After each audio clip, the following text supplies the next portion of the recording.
오늘 단마숲에서 주말 법회가 있었는데 엄청 재밌는 주제가 나왔어요. 여러분은 여러분 자신을 어떻게 이해하십니까? 당연히 사회적 합의에 맞춰서 이해하겠죠. 무슨 말인가? 우리가 우리 존재를 이해할 때 우리 존재를 통시적인 존재로 이해해요. 통시란 말이 시간의 경과를 고려해서 이해하는 거죠. 그러니까 우리가 우리 자신을 통시적으로 이해해요. 그러니 존재의 연속성으로 우리를 이해해요. 10년 전의 나, 5년 전의 나, 현재의 나, 5년 후의 나, 10년 후의 나, 이렇게 시간의 이어짐과 함께 내 존재의 이어짐도 함께 가고 있고 10년 전의 나와 5년 전의 나와 현재의 나와 5년 후의 나와 10년 뒤의 내가 동일인, 동일 인물, 동일 존재로 우리를 파악해요. 그렇게 우리를 이해하죠. 여러분 다 일반적으로 자기를 이렇게 이해해요. 사회 모든 사람이 자기 존재를 이렇게 이해하죠. 근데 사실은 우리가 우리 존재를 이렇게 이해하기 때문에 우리 삶의 문제는 해결되지가 않아요. 세상 사람들이 모두 다 자기 존재를 이렇게 이해하기 때문에 존재 문제가 해결되지 않습니다. 왜 해결되지 않는가? 여러분이 10년 전에 했던 하지 말아야 할 말, 5년 전에 했던 하지 말아야 할 행동 때문에 지금 여러분이 괴로워요. 왜? 여러분은 여러분 자신을 10년 전에 나와 5년 전에 나와 현재 나를 동일시하거든요. 그러다 보니까 여러분은 10년 전의 자신 때문에 지금 괴롭고 5년 전의 자신 때문에 지금 괴로워요. 그리고 5년 후의 자신 때문에 지금 걱정하죠. 10년 뒤의 자신 때문에 지금 걱정해요. 이렇게 자기를 이해하면 우리 삶의 문제는 결코 해결되지 않습니다. 왜냐하면 10년 전에 한 말을 어떻게 통제해요? 통제 밖에 있어요. 5년 전에 한 행동을 내가 어떻게 통제해요? 어떻게 그걸 바르게 할 거예요? 통제 밖에 있는 거죠. 내가 어떻게 할 수 없어요. 내 괴로움의 원인을 통제할 수 없어요. 내 괴로움의 원인을 통제할 수 없다면 그건 상수가 되는 것이고요. 그게 있다면 나는 괴로울 수밖에 없어요. 그러니 우리 괴로움은 필연이죠. 괴로움은 운명이에요. 괴로움을 어떻게 해결할 수가 없어요. 그래서 우리는 우리 자신을 통시적으로 보면 안 됩니다. 사실은 여러분이 수행하는 것도 여러분을, 이건 내가 만든 말이에요. 금방 만들었어요. 여러분을 현시적으로 보기 위해서요, 사실. 여러분은 여러분을 지금 있는 존재로서 이해돼요. 여러분 수행하는 게 사실 이거예요. 여러분 자신을 지금 있는 존재로 이해하셔야 됩니다. 이걸 우리가 현시적인 존재로 이름 붙입시다. 아마 사전이 안 나올 겁니다. 여러분은 여러분 자신을 현시적인 존재로 보셔야 돼요. 나는 지금 있을 뿐이에요. 10년 전에 나와 5년 전에 나와 현재 나는 달라요. 5년 뒤에 나와 10년 뒤에 나와 현재 나는 달라요. 나는 그냥 현재 있을 뿐이죠. 현재 있을 뿐이에요. 나는 오직 현재 있다는 이런 현시적인 존재로서 나를 봤을 때 내 삶에 그 어떤 것도 문제가 안 돼요. 왜? 다 현재 있거든요. 알아지는 것도 현재 있고 그 알아지는 것에 대해서 반응하는 마음도 현재 있어요. 현재 알아지는 것, 그리고 현재 알아지는 것에 대해서 반응하는 마음, 이건 내 통제 범위 안에 있습니다. 내가 통제할 수 있어요. 이 가운데 내가 통제해야 되는 건 뭘까요? 알아지는 대상일까요? 아니면 마음일까요? 마음이죠. 그리고 통제할 수 있는 것도 마음뿐이에요. 그리고 우리 괴로움의 원인도 마음이죠. 대상 때문에 괴로운 게 아니에요. 대상도 관념이죠. 관념은 해석이요. 해석은 내 마음대로죠. 덥다 춥다도 실제 있는 게 아니죠. 마음 상태에 따라서 30도가 더울 수 있고 30도가 추울 수 있어요. 대만 사람들은 영상 10도, 5도 이러면 얼어 죽는데요. 마음이 알아지는 것에 어떻게 반응하느냐에 따라서 우리 마음의 반응이 정해지는 거죠. 그러니 우리가 바꿔야 할 것, 그건 알아지는 것이 아닌 마음 쪽이죠. 근데 마음은 여러분이 바꿀 수 있어요. 그러니 여러분 삶의 문제는 모두 다 여러분의 통제 안에 있는 거예요. 그러니까 내가 나를 바꿀 수 있고 내 운명을 바꿀 수 있고 내 삶을 바꿀 수 있고 내가 성인이 될 수 있어요. 왜? 성인 되기 위한 모든 조건, 성인이라면 너무 뭔가요? 내가 행복한 사람, 만족하는 사람, 자유로운 사람이 되기 위한 모든 조건이 지금 있는 거예요. 근데 내가 자유로운 사람이 되기 위한 이 모든 조건이 나의 통제 범위 안에 있어요. 그 마음을 통제하는 게 어떤 거예요? 괴로운 느낌을 느낄 때 느낄 뿐이지 하면 마음이 변해요. 듣기 싫은 소리를 들을 때 소리일 뿐이지 하면 마음이 변해요. 여러분은 여러분 마음을 다른 방향으로 변화시킬 수 있죠. 그리고 여러분이 알아진 것에 대해서 바른 생각을 해주고 바른 견해를 일으켜주면 여러분 마음은 바른 방향으로 변화해요. 그 방향이라는 게 자유로운 방향이죠. 행복의 방향이고 만족의 방향이고 굳건한 방향이고 이렇게 여러분 마음을 변화시킬 수 있어요. 그러니 우리가 우리 자신을 통시적으로 보지 마세요. 물론 우리가 우리 자신을 통시적으로 보는 것은 너무나 굳건한 우리의 믿음이에요. 근데 여러분이 수행하는 것, 여러분 수행을 다르게 또 해석하면 현시적인 자신을 끊임없이 확인해 가는 것, 이게 여러분의 수행이에요. 느낌이 있으면 느낌을 따라요. 느낌이 현재니까. 소리 있으면 소리 따라요. 소리가 현재니까. 생각이 있으면 생각이 따라요. 생각이 현재니까. 이렇게 지금 있는 자기를, 현시적인 자기 존재를 끊임없이 알아가고 확인해 가는 것, 이게 우리의 수행이죠. 이렇게 자기를 알았을 때만 우리의 삶의 문제는 해결될 수 있습니다. 그리고 우리는 수행을 이렇게 현재의 나, 현시적인 나를 확인하는 걸로 수행을 해요. 그리고 그걸 이해하려고 그래요. 그리고 이런 이해가 있었을 때 우리 마음은 가벼워지고 부드러워지고 자유로워지는 방향으로 변화해요. 근데 이게 나를 향한 나의 시각이 되어야 될 뿐은 아니라요. 다른 사람을 향한 나의 시각이 되어야 됩니다. 여러분이 누구에게 화내요. 뭐 때문에? 다 그 사람이 한 과거이기 때문이죠.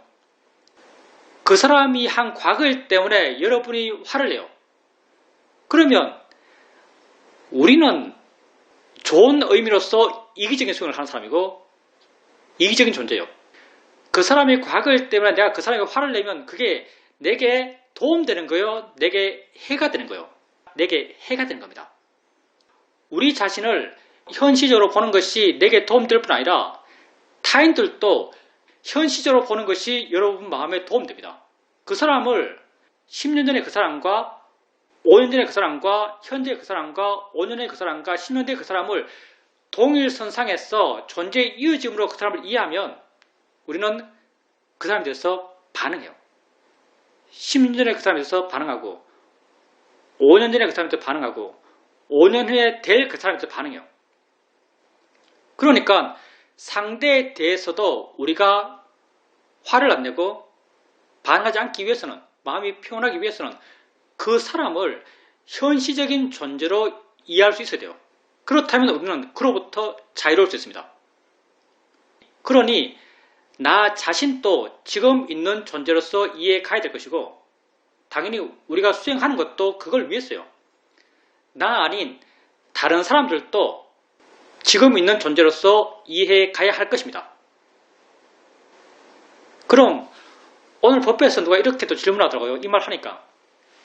그럼 어떤 사람이 다른 사람을 죽이고 나서 돌아서서 좀 전에 나와 지금 나는 다르다.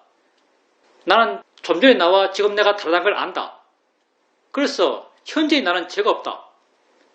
이렇게 말하면 어떻게 할 거예요? 이렇게 말하면 어떻게 할 겁니까? 좀 전에 나와 현재의 나는 다르다. 그래서 좀 전에 나는 죄를 지었지만 현재의 나는 죄를 짓지 않았다. 그래서 현재의 나는 깨끗하다. 라고 누가 말해요. 그러면 이게 맞아요? 틀려요? 업보는 아라한테 못갈라는 존재도 받았어요. 아라한테 받는 게 업보고요. 못갈라는 존재가 전생에 봉사했던 부모를 죽이면서 그 업이 사이고 사에서 지옥에서 엄청 고통받다가 이 생에 붙다면서 아란됐어요. 아란은 완벽히 마음이 깨끗하죠. 내가 완벽히 마음이 깨끗하다 말할 수 있어요. 근데 업보를 받아요. 그러니까 업보를 받는 것과 마음이 깨끗한 건 다른 문제죠. 우리가 이걸 인정할까요? 예, 이걸 인정해야 됩니다. 정말 그 사람이 깨달았어. 정말 그 사람 지혜가 그 순간 확 났어. 지금의 나와 과거의 나가 다르다고 명확히 이해한다면 지금의 그 사람을 깨끗한 사람으로 인정해줘야 돼요. 우리 입장이에요. 물론 사회적 입장은 다르죠. 법은 그렇게 안 봐요. 법은 존재를 연속성으로 봐요. 근데 우린 그렇게 안 봐요. 우린 존재를 현재 존재로 봐요. 그래서 우리는 누가 정말 이렇다면 그 존재를 인정해줘요. 이렇게 인정받은 존재가 누군지 아세요? 경전에서? 앙굴리말라가 딱 이 케이스예요. 앙굴리말라 이야기 합시다. 시간이 좀 되지만. 앙굴리말라가 엄청 똑똑했죠. 스승에게 배웠어요. 너무 잘났으니까 스승이 앙굴리말라를 질투하죠. 그래서 앙굴리말라한테 그릇된 가르침을 줘요. 100사람을 죽였어. 100사람의 손가락을 목에 걸어라. 그러면 너 성인 된다. 이렇게 가르쳐요. 그래서 앙굴리말라가 사람을 죽여나가죠. 91명을 죽였어요. 그리고 마지막에 자기가 걱정돼서 온 자기 어머니를 죽이려고 그래요. 그때 부탁해서 앙굴리말라가 만약 엄마를 죽이면 이 생에서 더 이상 지혜가 생길 수가 없어요. 이걸 오악죄라 그러죠. 어머니 죽이고 아버지 죽이고 아란 죽이고 부처님 몸에 피내고 상가 분열시키고 오악죄를 지으면 그 사람에겐 지혜가 생길 수가 없어요. 빈비사라 왕을 죽였던 그 아들 아자타사투인가요? 아자타사투가 빈비사라 왕을 죽이고 나중에 회개하고 부처님 찾아와서 부처님 법문 듣고 지혜가 생겨요. 근데 이 사람은 결코 수단이 못 되죠. 왜? 죽고 나서 지옥 가야 되거든요. 지옥 가게 확정됐기 때문에 이 생에서 성인 될 수가 없어요. 성인 될 수 없는 죄, 이게 오악죄예요. 그러니 앙굴리말라가 어머니 죽이는 걸 부탁해서 낯서 막죠. 그래서 부탁해서 앙굴리말라에 가요. 앙굴리말라가 어머니 대신 붓다를 죽이려고 그래요. 근데 부처님이 점점 멀어지죠. 그러니 앙굴리말라가 붓다한테 사무니여 서라 이렇게 말해요. 그러니까 붓다께서 이렇게 말하죠. 나는 이미 서 있다. 이것도 유명한 말입니다. 나는 이미 서 있다. 서 있지 못한 것은 너다 그래요. 나는 이미 서 있다. 서 있지 못한 것은 너다 이렇게 말해요. 그 말에 앙굴리말라가 깨달아요. 뭔가를 깨달아요. 통찰제 나는 거죠.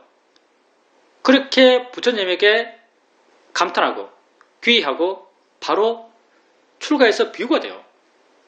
99명을 살해했던 사람이죠. 출가해서 비유가 돼요. 비유가 되고 나서 사람들이 출가 전에 살인자니까 뭐 돌 던지고 바로 깨고 엄청 학대를 했죠. 그래도 묵묵히 참았어요. 그러다가 어떤 사건이 일어나는가 앙굴리말라가 탁발을 하고 있는데 그때 마을 한쪽에서 어떤 여자가 출산을 하고 있었어요. 출산을 하고 있는데 그때는 뭐 야외에서 출산을 했는지 모르겠지만 인도니까 그럴 수 있겠죠. 출산을 하고 있는데 앙굴리말라가 지나가요. 앙굴리말라를 봤죠. 살인자잖아요. 여자가 순간 겁이 확 났어. 거의 경기 들었어요. 애가 반쯤 나오다가 안 나와요. 놀랐어. 앙굴리말라가 자기 때문에 그런 줄 알고 엄청 당황했죠. 그래서 어떻게 할지 몰라서 부처님이 찾아가요. 그리고 부처님에게 이런 사태를 이야기합니다. 이래 됐습니다라고 말해요. 그러니까 부처님이 그러면 내가 그 여자에 가서 이렇게 말해라. 내가 다시 태어나고 난 뒤에 다시 태어났다는 것은 출가하고 난 뒤에죠. 내가 다시 태어나고 난 뒤에 한 번도 살아있는 것을 죽이려는 마음을 갖고 죽여본 적이 없습니다. 이 말이 진실입니다. 이 진실의 힘으로 애가 잘 나오기를 바랍니다. 이렇게 말해라. 그래서 앙굴리말라가 가서 그 여자에게 내가 새롭게 태어났어 한 번도 의도를 갖고 살아있는 것을 죽인 적이 없습니다. 이 공덕으로 당신의 출산이 순조롭기를 바랍니다. 하니까 여자가 그 말 듣고 안심해서 애가 쑥 나와요. 무슨 말이에요? 부탁께서 앙굴리말라의 마음을 이렇게 정의하신 거죠. 너는 새로 태어난 뒤에 출가하고 난 뒤에 한 번도 살생에 관련된 나쁜 마음을 먹은 적이 없다는 거예요. 그러니 너의 마음은 지금 깨끗하단 말이죠. 네가 과거에 99명을 죽였던 100명을 죽였던 1000명을 죽였던 지금 너의 마음은 깨끗하다고 붓다가 말씀하신 거죠. 붓다는 앙굴마라를 그렇게 보셨어요. 현재의 존재를 보셨기 때문에. 여담으로 미얀마에서 여자가 출산 때가 되면 옆에서 앙굴리말라 경전을 찬팅합니다. 앙굴리말라가 애 잘 낳게 하는 경전이에요. 앙굴리말라 경전을 임신한 여자에게 찬팅해요. 그러니 아까 우리가 돌아가서 좀 전에 사이 나고 돌아섰어. 내가 마음이 먼저 깨달았다. 아까 나와 지금 나는 다르다. 지금 나는 그 깨달음을 통해서 깨끗해졌다. 그래서 나는 깨끗하다. 이렇게 누가 말한다면 그리고 상태가 정말 이렇다면 이건 앙굴리말라의 케이스와 똑같은 거죠. 그러니 우리는 인정해 줍니다. 사회는 인정하지 않겠지만 여러분 자신을 현시적으로 보십시오. 현재 있는 존재로 보세요. 물론 수행하고 있는 것이 곧 자기를 현시적인 존재로 보고 있는 겁니다. 그리고 자기를 그렇게 끊임없이 현재에 있는 자기를 확인해 가는 걸로 수행해 나가면서 자기를 알아가게 되면 조금씩 자기 자신을 현재에 있는 자신으로 이해합니다. 여러분이 노력하지 않더라도 여러분의 마음이 이해해요. 당연하지 않겠어요? 현재에 있는 걸 계속 확인하는 것이 수행이죠. 현재에 있는 느낌 확인하고 현재에 있는 소리 확인하고 현재에 있는 생각을 확인해요. 계속 확인하는데 이걸 좀 과장해서 말하면 하루 종일 그리고 이틀, 일주일, 한 달, 1년 동안 해요. 그러면 이런 죄가 안 생길까요? 나는 오직 지금 있는 존재구나. 이런 얘기가 안 생길까요? 어떻게 안 생기겠어요? 이게 안 생길 수 있겠어요? 이게 안 생길 수가 없어요, 사실. 하는 게 그건데요. 하는 게 현재의 자기를 확인하는 거예요. 그럼 당연히 나는 현재의 존재구나라고 이해해요. 근데 나는 현재의 존재구나라는 이 이해가 나를 묶고 있던 과거와 미래로부터 나를 자유롭게 합니다. 내 모든 것은 현재 있는 거예요. 근데 현재 있는 것, 내게 현재 있다 해봐야 그 있는 것은 대상과 마음이 있는 거예요. 대상은 내가 통제할 수 없지만 또 중요한 것도 아니에요. 왜? 관념적 해석이니까. 마음은 이미 내 마음에 조건적이 많지만 조건 따라서 마음이 반응하고 있지만 내 마음은 내가 바꿀 수 있어요. 내 괴로움의 원인은 다 이 마음의 조건 때문인데 이 조건들은 바뀔 수 있습니다. 아주 단순한 노력으로 이 조건이 바뀌어요. 소리 들으면서 소리일 뿐이지 하면 바뀌어요. 생각 알면서 생각일 뿐인데 하면 바뀌어요. 느끼기 싫은 느낌을 느끼면서 느낌일 뿐이야 라고 하면 바뀌어요.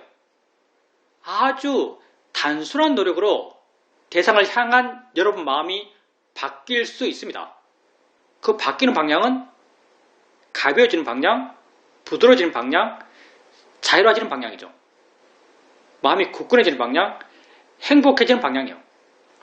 그리고 여러분 자신을 이렇게 현시적으로 볼 뿐 아니라 타인들도 우리 다 미워하는 사람이 다 있겠지 조금씩은 크든 작든 타인들도 이렇게 현시적인 존재로 보세요. 그렇게 했을 때 내가 고통받지 않습니다. 내 고통이 약해져요. 질문입니다. 우리 주위에 보면 도저히 일반적인 상식으로 이해할 수 없는 나쁜 일을 하는 사람들이 있습니다. 그 사람들이 자기 스스로 내가 과거에 한 나쁜 일을 지금 후회하고 있고 반성했고 지금 나는 과거의 나와 다르다, 변했다 라고 말하기도 합니다. 그렇지만 주위에 있는 사람들은 그 사람 마음이 어떤지 정확히 알 수 없고 보장할 수도 없기 때문에 그 사람이 자기 스스로 변했다라고 말한다 하더라도 그 사람을 쉽게 받아들일 수가 없는 것 같습니다. 여기서 받아들이라는 것은 그 사람과 함께 생활하고 그 사람을 옆에 두고 그 사람과 사귀고 이런 문제가 아니고요. 수행자님이 마음으로 그 사람을 받아들이는 거죠. 다시 말하면 그 사람에 대해서 화낼 필요가 없다는 거예요.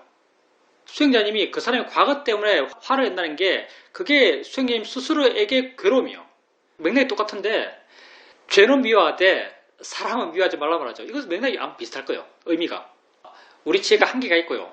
우리가 마음속에 갖고 있는 그런 마음의 경향이 굳건한 게 굉장히 많습니다. 지금 이게 발라라고 그렇게 이야기 듣고 사회적으로 이게 그렇게 하는 게 바르지라고 내 마음이 그렇게 동의한다 하더라도 실제 상황에서 그게 안 돼요. 마찬가지죠. 우리가 소리일 뿐이야. 이거 똑같아요. 소리일 뿐이야. 모든 소리는 똑같아. 새소리나 바람소리나 장소리나 똑같아 라고 한다면 이해해요. 그리고 시시한 대상, 별로 내게 큰 자극이 안 되는 대상을 대상으로는 아주 차소리일 뿐이야. 소리일 뿐이야 하면 차소리부터 마음이 가벼워지기도 해요. 근데 실제 누가 내 앞에서 쳐다보면서 막 욕하고 있어요. 그거 보면서 소리일 뿐이지 하면서 마음이 평온할 수 있는가? 이건 우리의 지혜의 영역을 벗어난 거죠, 사실요. 우리가 이것까지 감당할 만한 지혜가 안 돼요. 그렇다고 해서 이런 상황 속에서 그냥 무방비로 그 소리에 자극받아서 무방비로 화를 내야 될 것인가? 그렇게 하지 말라는 거죠. 이 상태에서도 내게 효과적으로 작용하지 않더라도 그때도 소리일 뿐이지라고 마음속으로 생각해 주는 게 훨씬 내 자신에게 도움된다는 거죠. 소리일 뿐이지라고 생각해 주는 게 훨씬 내 마음이 도움돼요. 소리에 대해서 약간이나마 조금 방할 능력이 생기고 또 소리일 뿐이지라고 할 때 당연히 내 마음은 내 안에 있게 되고 내 안에 있음을 통해서 덜 반응하게 되고 그리고 소리일 뿐이지라고 그렇게 생각해주는 마음 자체가 이미 지혜이고 그러니 내게 이미 지혜가 있고 최소한 좀 덜 반응하게 되고 마음이 내 안에 있어서 수행하게 되고 그러니 그때도 소리일 뿐이지라고 하는 게 전적으로 내게 도움되는 바른 실천이에요. 마찬가지로 수행자님 말씀하셨듯이 그래 세상 사람들에 대해서 내가 이미 그 사람의 과거를 알고 있고 그 사람이 과거에 한 말과 행동을 알고 있는데 그 말과 행동 때문에 도저히 그 사람을 마음에서 용서가 안 되죠. 그런 건 당연해요. 근데 용서가 안 된다 하더라도 그 용서 안 되는 마음이 화의 마음인데 화의 마음을 그냥 무방비로 놔두고 그냥 화를 계속 내고 마음속으로 그 사람 비난을 하고 그 사람 볼 때 그렇게 피하고 어색해하고 이렇게 하는 것이 그 사람이 어떻든 우리는 무관하고요. 무심하고 그게 내게 도움이 안 돼요. 내가 괴로워요. 그러니 그렇게 내가 괴로울 때 괴로움이 있을 때 그 괴로움을 화인내라고 화를 할 수도 있고 그 사람 보일 때 보이는 거지라고 바르게 볼 수 있고 그 사람 생각해서 마음이 또 화날 때 생각일 뿐이지 그 사람이 지금 내 앞에 있는 것이 아니지라고 바르게 알려고 노력하고 이렇게 하는 것이 수행자님에게 도움된다는 거죠. 수행자님에게 유익한 일이에요. 우리가 물론 삶 속에서 못하는 것이 많아요. 수행해서 바르다고 알고 있지만 안 되는 것들이 많아요. 근데 되는 방향으로 노력하는 건 할 수 있어요. 되는 방향으로 노력하는 건 우리가 충분히 익숙해져서 할 수 있는 거죠. 그 내용이 뭐가 됐든 그게 아무리 극악한 것이든 아무리 최악의 것이든 내 마음은 이미 경향성이 분명해져서 반응하고 있지만 그 반응을 그냥 내버려 두는 것과 그렇게 반응할 때 화를 줄이기 위해서 바르게 보기 위해서 바른 노력을 하는 것은 전혀 다른 삶의 질이라는 거죠. 그러니까 지금 수행자님이 그 대상에 대해서 그렇게 많이 반응하는 것, 그것 또한 현실이죠. 그것 또한 일어나는 것이요. 일어나는 것 그걸 받아들여야죠.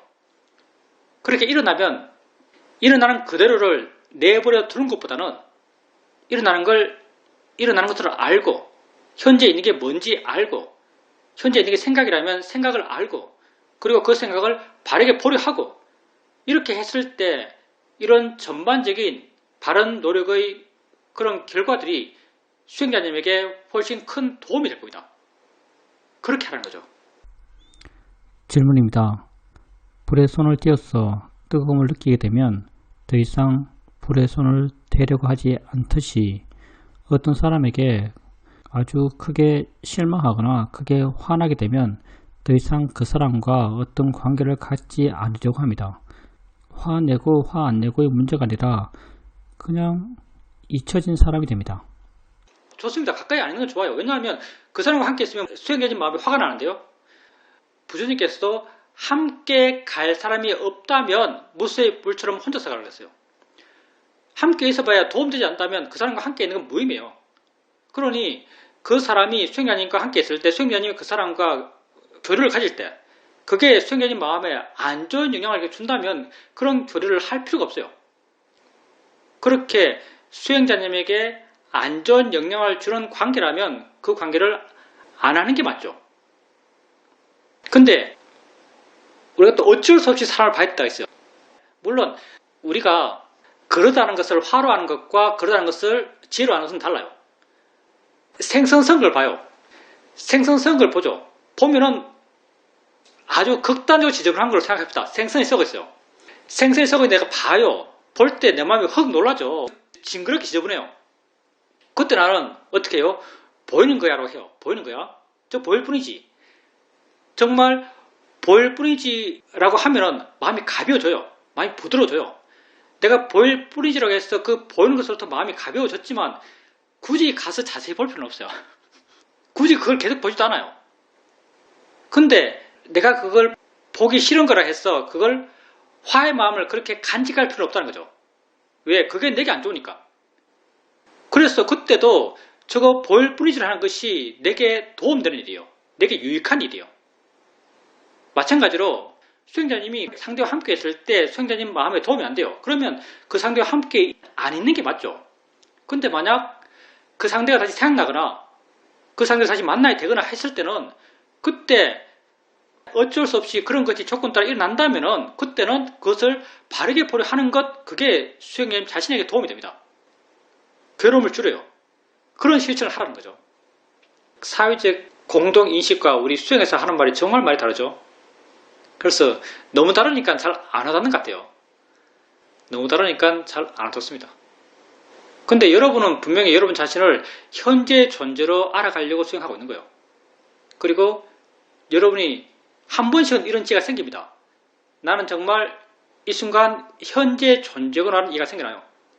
그리고 나는 정말 이 순간 현재 존재구나라는 이해가 있을 때 여러분 마음은 자유로워진다고 느껴져요.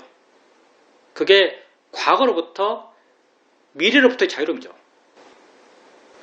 그런 이해가 왜 생기겠어요? 진짜 그러니까 그런 이해가 생기는 거예요. 통찰지는 형이사학적이고 관념적이고 그런 게 아니에요. 통찰지란 건 정말 그게 그러니까 그런 이해가 생기는 거예요. 보이는 것일 뿐이라는 이해가 왜 생기겠어요? 정말 그게 보이는 것일 뿐이거든요. 생각은 생각이네, 생각일 뿐이네, 이런 이해가 왜 생기겠어요? 정말 그게 생각일 뿐이거든요. 그 사람이 아니거든요. 그 사건이 아니거든요. 무상이네, 이런 이해가 왜 생기겠어요? 실제하는 법이 정말 끊임없이 계속 일어나거든요. 정말 그게 그러하니까 그런 이해가 생기는 거예요. 무아가 왜 생기겠어요? 정말 그게 나랑 상관없이 일어나니까 무아라는 이해가 생기는 거예요. 정말 그게 그러하니까 이런 이해가 생기는 거예요.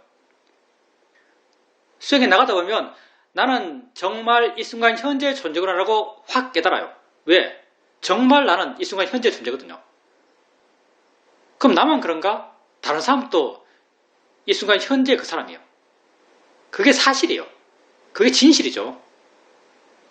그리고 진실을 있는 그대로 알았을 때 우리는 마음이 자유로워집니다. 남은 차후의 문제고 여러분 자신을 현재 있는 자기로 알아가십시오. 물론 그게 우리 수행하는 거예요. 수행하는 것과 전혀 다르지 않습니다. 질문입니다. 요즘은 좀 수행을 열심히 하려고 합니다. 아는 마음을 주로 보면서 수행을 하고 있는데 아는 마음을 알아가다 보면 그게 어떤 느낌처럼 느껴집니다. 존재감이라고 말해도 좋을 것 같습니다. 그런데 아는 마음을 알아가는 것과 이렇게 느낌을 확인해 가는 것, 여기에 대해서 어떤 차이가 있나요? 이렇게 하는 게 바를까요? 아는 마음이 느낌처럼 알아져요. 근데 수행자님이 지금 말씀하신 것 그 존재감은 사실 내가 맨날 하는 말입니다. 아는 마음은 여러 가지 대상과 함께 있는 마음이요. 여러 가지 대상과 함께 있죠. 근데 여러 가지 대상과 함께 있을 때 아는가라고 물었을 때는 아는 것처럼 느껴져요. 안다는 작용처럼 느껴져요. 내가 아는 쪽으로 이해하려 했을 때는 아는 내용을 갖고 아는 마음이 이해가 돼요. 안다고 이해되는 거죠.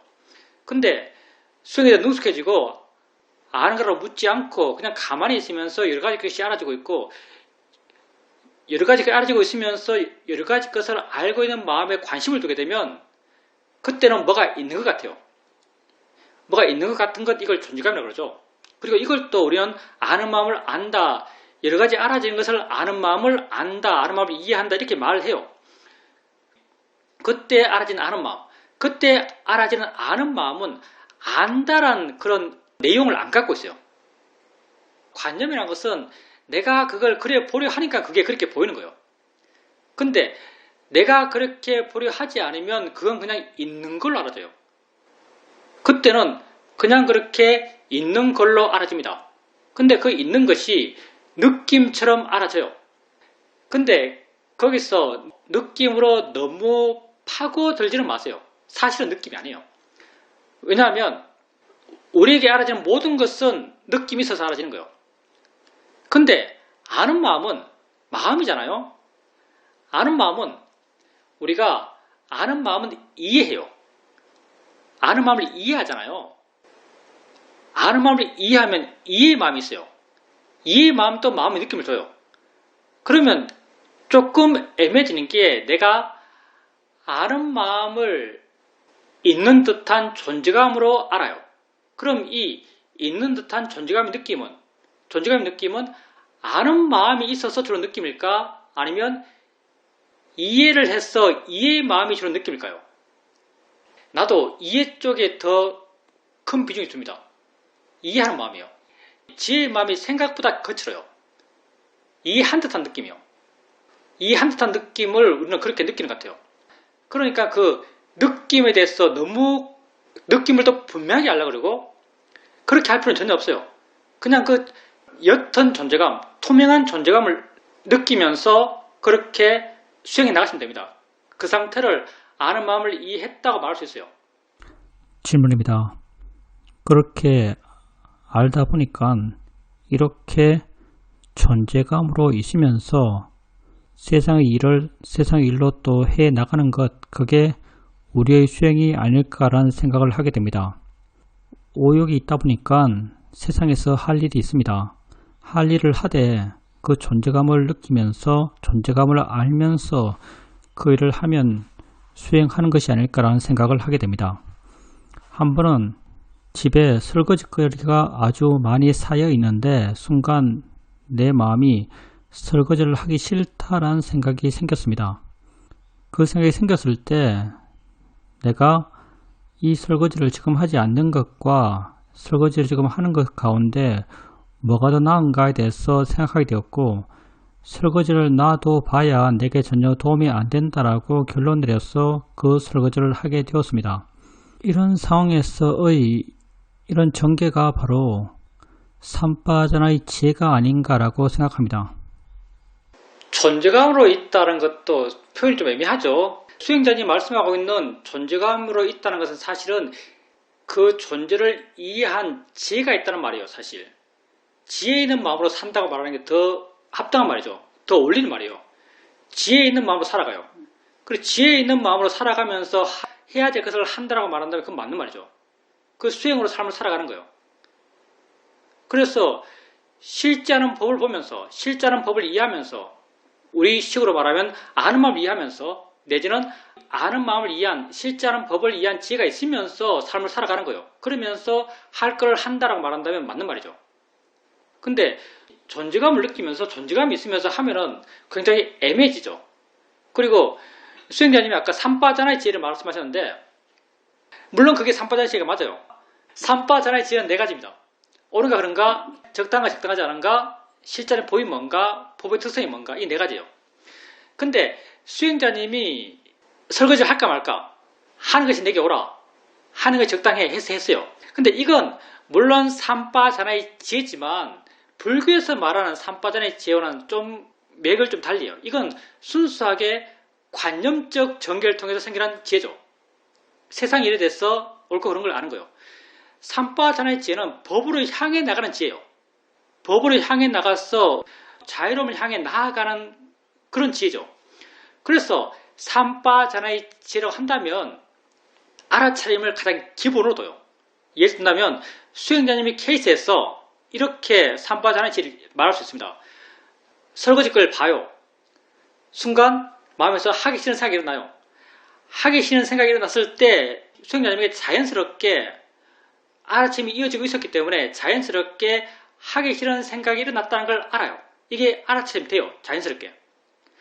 하기 싫은 생각이 일어났다는 걸 아는 순간 사회적으로 전개해서가 아니고 마음이 깨어있고 힘이 있고 지혜 있고 활기차기 때문에 하기 싫다는 생각이 일어나는 순간 다른 마음이 일어나서 말을 하기 시작해요. 어떤 말을 하는가? 하는 게 옳지. 하는 게 옳지. 이게 옳은가 그런가요? 그리고 2시간 뒤에 점심 먹어야 되는데 하는 게 적당해. 생각이 수행자님이 사회적으로 생각해서 결론 나온 게 아니고 하기 싫다는 생각이 일어나는 걸 아는 순간 마음에서 바로 일어나요. 어떻게 해야 될지, 뭐가 옳은지, 뭐가 적당한지. 이게 좀 더 순수한 불교적 입장에서의 삼바잔의 첫 번째, 두 번째 지혜죠. 옳은가 그런가? 적당하지 않은가? 그리고 그렇게 하기 싫은 생각이 일어났을 때 그걸 알아차림하면서 마음이 한다고 이해한다면 그 일어나는 것을 마음의 작용으로 이해한다면 그건 실제하는 법을 이해한 거예요. 이게 삼바잔의 세 번째 지혜예요. 실제 하는 걸 이해한 지혜.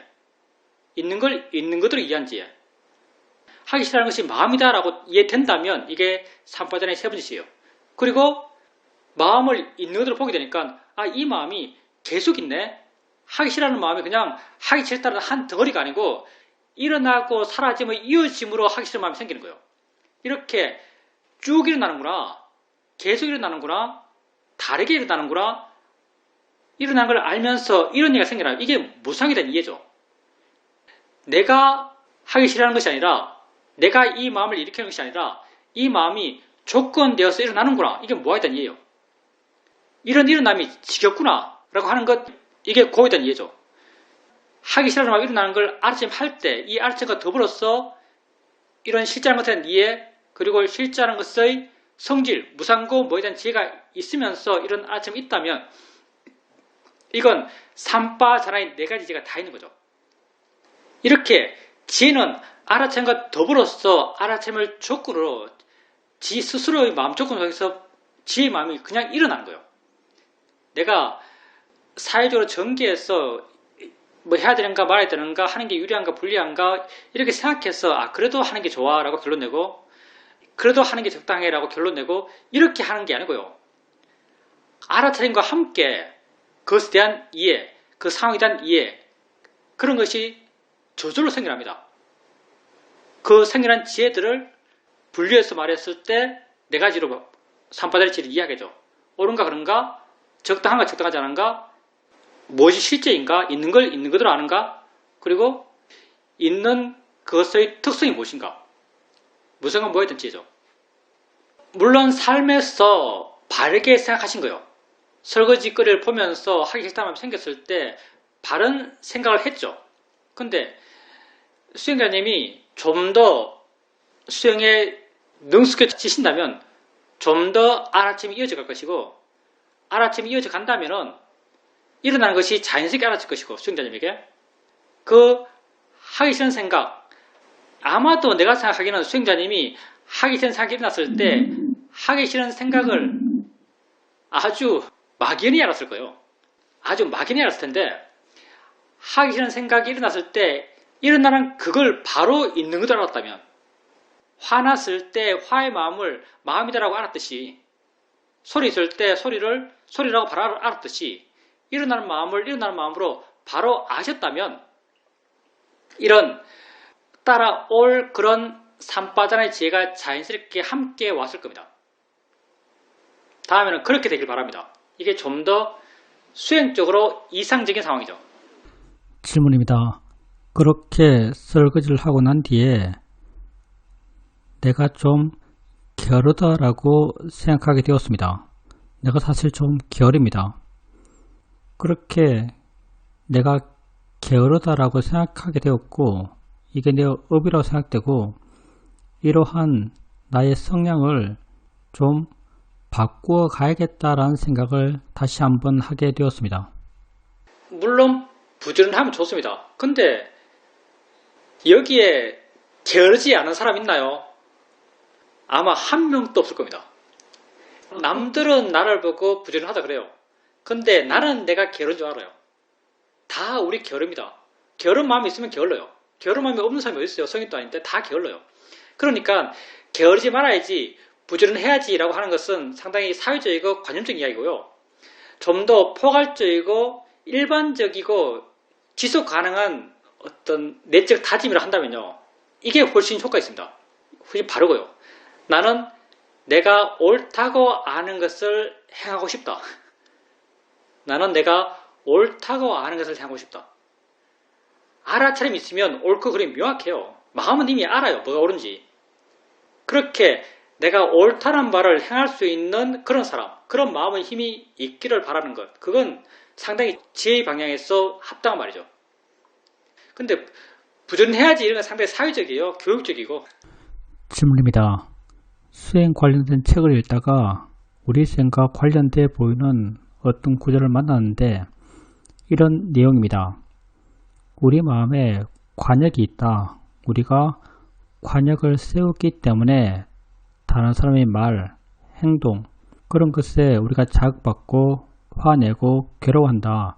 그래서 마음의 관역을 없애야 한다. 만약에 마음의 관역이 없다면 그 사람이 무슨 말을 하든 무슨 행동을 하든 그건 내게 자극이 되지 않고 나를 화나게 하지 못한다라는 말이 있습니다. 그리고 또 하나는 어떤 정신적으로 불안전한 사람, 미친 사람이 다른 이에게 어떤 위해를 가할 때 그 다른 이는 그가 미쳤다는 걸 알기 때문에 그에게 화내고 그에게 대들기보다는 그를 좀 안됐다, 불쌍하다고 생각한다.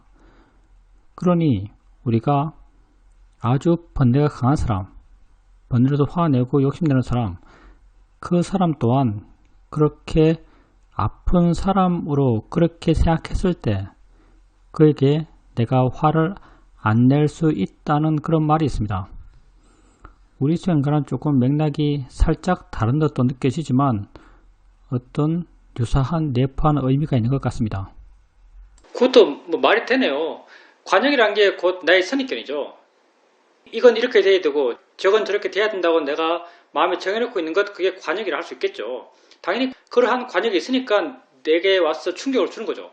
그리고 우리가 수행을 하는 것은 그 관역을 없애는 게 맞아요. 우리가 보여지는 거야, 알아지는 거야, 소리야, 생각일 뿐이지 라고 바르게 보려 가는 것, 바르게 보려 했을 때 우리 마음이 가벼워지고 부드러워져요. 마음이 가벼워지고 부드러워지는 것, 그게 관역이 약해지고 관역이 없어지는 거라고 말할 수 있습니다. 그러니까 우리가 하는 것, 그게 관역을 없애기 위한 실천이라고 할 수 있어요. 근데 그런 책들을 보면 관역을 없애라고 하지 관역을 어떻게 없앤다 말을 안 해요. 마찬가지로 뭐 정신없는 사람이 와서 때리면 그 사람을 불쌍히 생각하지 와서 싸우지 않는다 이렇게 말은 하지만 실제 그걸 어떻게 할 수 있지? 실제 화난 사람이 와서 막 내가 공격적으로 하면은 아픈 사람이 사실 그 책에서는 번뇌 가득한 사람이잖아요. 화 가득한 사람이 내게 와서 화를 내고 있으면 내가 저 사람 아픈 사람이지, 내가 함께 화낼 일이 아니지 이렇게 생각해 준다 해서 그게 되겠어요? 그런 책들은 하나같이 방법론이 없어요. 좋은 말은 많죠. 말은 맞아요. 근데 어떻게 라고 하는 것이 굉장히 부족하죠. 우린 그때 어떻게 해요? 우린 그때 소리일 뿐이지. 보이는 거지. 이게 미약하지만 그래도 효과가 있습니다. 사실 미약하긴 미약해요. 왜? 현실 세계에서 그 사람과 부딪혔어. 우리 마음이 평온하기는 정말 힘들거든요. 근데 그 상태에서 마음을 가만히 내버려 뒀을 때 내 마음 상태와 그때 힘은 약하지만 소리일 뿐이야, 보일 뿐이야 라고 하면서 형성되는 내 마음의 조건은 전혀 다릅니다. 그리고 좀 시간이 걸리겠지만 어쩌면 많은 시간이 걸리겠지만 그렇게 한 걸음 한 걸음 가다 보면 어느 순간 훨씬 더 능숙하게 고통받지 않으면서 그런 상황을 맞이할 수 있을 겁니다. 왜? 지금 한 걸음 가니까. 지금 한 걸음 갈 수 있으니까. 지금 그렇게 자유로운 방향으로 한 걸음 갈 수 있다면 그게 증명하는 것이 두 걸음 또 갈 수 있다는 말이에요. 두 걸음 갈 수 있다는 것은 영원히 갈 수 있단 말이죠. 그러니 우리가 이런 실천, 바르게 보리함을 통해서 내 마음이 자유로워지는 이런 실천을 하고 해 나가면 점점 그런 힘들이 강해지고 좀 더 능숙하게 마음의 고통을 안 받으면서 그런 상황을 대처할 수 있을 겁니다. 그래서 현실적으로 별 효과가 없다, 미약하다라고 알아지더라도 바르게 실천하는 것과 그것조차 하지 않는 것은 천지 차이죠. 삶의 방향성이 달라요. 여러분은 삶 속에서 실제 상황에서 실제 번뇌를 느낄 때 가만히 있지는 마세요. 그냥 당하지는 마세요. 약하더라도 잘 안 된다고 느껴질 수도 있습니다. 근데 바르게 보려하세요. 바르게 보려하는 그 자체가 이미 가치 있습니다. 그리고 설령 여러분에게 느껴지지 않겠지만 소리를 뿌냐고 했을 때 마음은 어느 정도 바뀌어요. 너무 미약하게 바뀌었어. 내게 알아지지 않더라도 마음이 안 바뀔 수가 없어요. 보이는 거지 하면요 마음이 바뀌어요. 이런 실천을 꼭 하시기 바랍니다. 질문입니다. 스님께서 현시적인 나와 통시적인 나에 대해서 말씀하셨는데 통시적인 나를 사회적 나라고 할 수 있고 현시적인 나를 실제의 나라고 할 수 있을 겁니다. 그런데 실제 내가 현시적인 나라 하더라도 이 순간에 내가 실제의 나라 하더라도 통시적인 나, 사회적 나로부터 결코 자유로울 수 없고 사회적 나로부터 영향받지 않을 수 없습니다. 앙굴리말라 같은 경우에도 결국은 자기가 죽인 사람들의 가족들에게 돌팔매질을 당해서 죽은 걸로 알고 있습니다. 그렇게 앙굴리말라가 지혜를 얻고 출가 이후에 마음이 깨끗해졌다 하더라도 그런 그의 상태가 업의 과부를 받는 그것으로부터 그를 구할 수는 없었습니다. 당연하죠. 업의 과부로부터 그를 건질 수 없어요. 근데 중요한 건 그가 그 과정에서 괴롭지 않았다는 거예요. 앙굴리말라도 아마 아란이 됐을걸요. 그런 업의 과부를 받지만 그런 괴롭지 않았어요. 왜? 그냥 느낌이니까. 당연히 업의 과부를 받습니다. 아란들도 업의 과부를 받은 경우가 많아요. 아까도 말했지만 아란 중에 가장 뛰어난 붓다 다음 상수 제자로 하는 목련존자, 목걸라는 존자도 업의 과부를 받아서 엄청나게 맞아 죽었죠. 묘사가 그냥 뼈가 다 살알처럼 그렇게 작게 모든 뼈가 다 부러졌다 그러죠. 그렇게 죽었어요. 아란도 그렇게 업의 과부를 받았어요. 근데 그렇게 죽었다는 게 우리의 어떤 주목점이 아니고요. 그럼 그 과정에서 괴롭지 않았다는 게 우리의 주목점이에요. 그는 그 안에서 평온했어요. 밖에서 봤을 때야 괴로워 보이죠. 근데 그는 그 안에서 평온했어요. 우리는 내 내적으로 평온하고자 하는 거지, 내 내적으로 만족하고자 하는 거지, 내 내적으로 자유롭고자 하는 거지, 밖으로 뭘 보여주고자 하는 건 아니에요. 당연히 업의 과부를 받습니다. 근데 그게 중요한 게 아니고요. 마음이 자유로운가 자유롭지 않은가, 이게 우리 입장에서는 훨씬 더 중요한 거죠. 업의 과부는 붙다도 받아요. 질문입니다. 어떤 일을 하기 위해서 병가를 내고 그 일을 하려고 하는데 할 수 없는 상황이 되었습니다. 그때 내 마음이 이거 낭패다 라는 생각이 들었습니다. 그런데 낭패다라는 생각에 머물러 있지 않고 그럼 어떻게 해야 되지? 다음에 어떤 선택이 있지? 이 시간 동안 어떤 다른 의미 있는 것이 있지? 라고 하면서 계속 생각을 해 나갔고 그런 과정 속에서 새로운 의미들을 찾아갈 수 있었습니다. 그리고 그 과정이 아주 잘했다라는 생각이 들었습니다. 그런데 만약 내가 그때 수행을 했다면 마음이야, 낭패의 마음이야, 마음이 낭패스러워해 이렇게 봤을 겁니다. 이렇게 봤다면 결론적으로 과연 내가 바른 행동들을 할 수 있었을지 잘 모르겠습니다. 예, 그게 수행은 아니죠, 사실요. 아주 현명하게 대처한 거예요. 예, 사회적으로 맞죠. 상황상 수행님 자신의 사회적 삶에서는 바르게 대처하신 것이고 현명하게 대처하신 거예요. 현명하고 발랐어요. 그때 마음 조건이 그러했기 때문에 그렇게 할 수 있었죠. 마음이 활짝 깨어 있었고 마음이 힘이 있어서 낭패의 상황에서 그렇게 빠지지 않고 어느 정도 자유로운 상태에서 다른 것을 생각할 수 있는 마음의 여유가 있고 그렇게 다른 상황들, 다른 가능성을 생각하고 다른 가능성 가운데 현명한 선택을 해서 만족스러운 어떤 결론을 얻죠. 사회적인 삶에서는 좀 자연스러운 거예요. 근데 문제는 항상 그렇게 할 수 있냐는 거죠. 낭패에 많이 빠져가지고 정말 낭패스러운 뭔가만 되지는 않을 거냐는 거죠. 언제까지나 그렇게 할 수 있을 거냐는 거죠. 근데 우리가 왜 낭패스러운 마음이 생겼을 때 마음이 이래 이렇게 하겠어요. 낭패스러운 마음이 생겼을 때 마음이 이래라고 한다면은 그리고 낭패스러운 마음을 마음이라고 이해한다면은 그 낭패스러운 마음부터 어느 정도 물러나요. 어느 정도 가벼워져요. 그리고 낭패스러운 마음이 완벽히 지배되잖아요. 그래서 당연히 그 상황을 어떻게 대처할지 생각할 수 있는 여유가 생겨나고 생각할 수 있고 다른 가능성을 발견하고 다른 선택을 해나가고 그 상황을 어느 정도 무마시키고 어쩌면 더 좋은 결과가 있을 수도 있고 이렇게 해나갈 수 있는 거죠. 그러니까 그 상황에서 만약 수행할 수 있다면 다른 상황에서도 이렇게 할 수 있어요. 모든 상황에서 그렇게 될 수 있는 가능성을 훨씬 높여요. 근데 수행자님의 지금 상황은 약간 그때 운 좋게도 어떻게 보면 운 좋게도 마음의 힘이 좋았어요. 낭패스러웠지만 마음의 힘이 좋았어. 그 상황이 그렇게 전개될 수 있었어요.